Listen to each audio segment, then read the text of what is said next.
കേരളത്തിൻ്റെ കായൽ തിരകളിൽ മുഴങ്ങി ഉണർന്നത് വെറും കളിയല്ല, ചരിത്രം തന്നെയായിരുന്നു.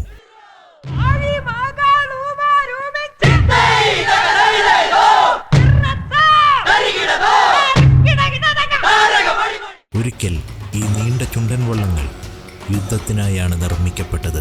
നൂറുകണക്കിന് വീരന്മാരായ യോദ്ധാക്കൾ ഒരേ സ്വരത്തിൽ ഒരേ ശക്തിയിൽ ശത്രുവിനെ നേരിടാൻ വേണ്ടി.